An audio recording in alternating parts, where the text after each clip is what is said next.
اچھا علامہ صاحب، کچھ معاشرتی مسائل ہیں جن کی طرف میں آپ کی توجہ مبذول کرانا چاہوں گا. جیسے کہ سوشل میڈیا کا زمانہ ہے اور بڑا فاسٹ زمانہ ہے، تیز زمانہ ہے، اور یعنی جو ہماری پچھلی جنریشن ہے اس جنریشن سے آنے والی جنریشن یا آنے والی جو پیڑھی ہے وہ خاصی تیز ہے.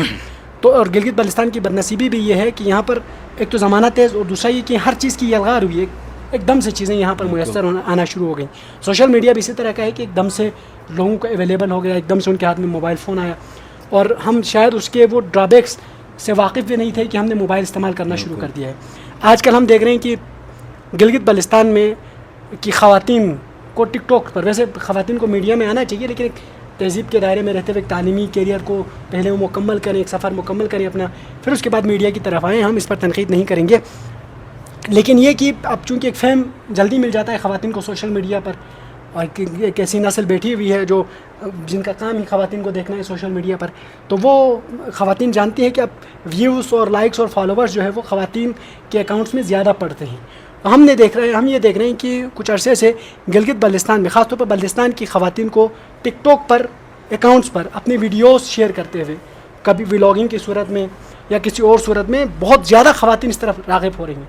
اس چیز کے اوپر ہم تقریباً کوئی 5-6 سال سے باقاعدہ نماز جمعے کے خطبوں میں ہمارے جتنے بھی خطیب ہے یہ سب اس چیز کی طرف اشارہ کر رہا ہے. خصوصاً قبلہ شیخ صاحب نے بھی یہاں تک کہ حرمت تک کا بھی فتویٰ تک بھی یہ شیخ صاحب نے یہ بھی فرمایا کہ خواتین کے ہاتھ میں جو موبائل دیا ہے، خصوصاً یہ جو کالج اور ہائی اسکول اور یونیورسٹی میں جو موجود ہمارے ینگ جنریشن جو طالبات ہیں، ان کے لیے جو موبائل جو دیا ہے، اس سے ہمارے یہاں پر اس وقت یہ جو ابھی آپ کے سامنے یہ فائل ہے نا، ان میں شاید اگر آپ ڈھونڈیں گے تو تقریباً کوئی 20-30 فائل آپ کے لیے انہی آج کل کی انہی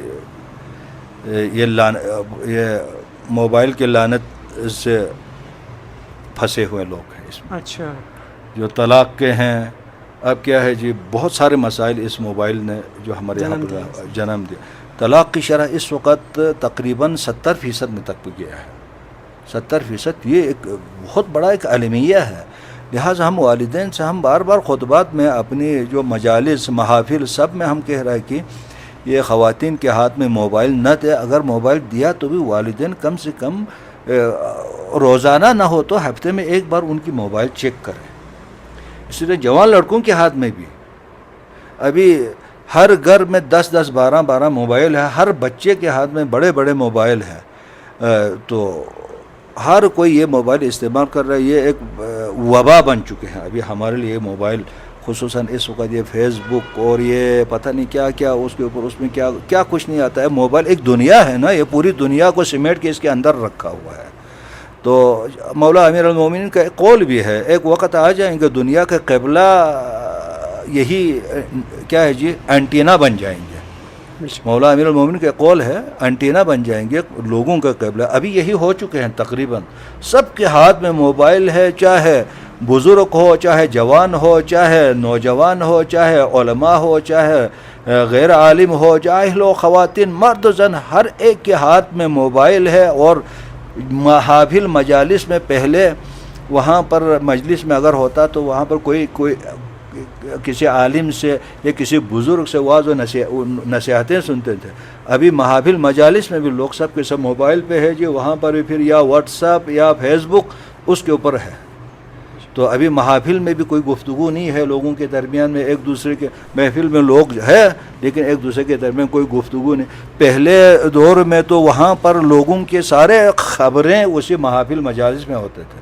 اب نہیں ہے، لوگوں کو اطلاعات نہیں ہے. سب کے سب موبائل میں مگن ہے، اس میں ڈوبے ہوئے ہیں. وہاں پر بھی اگر کوئی سلام کیا تو سلام کا بھی پتہ نہیں چلتا.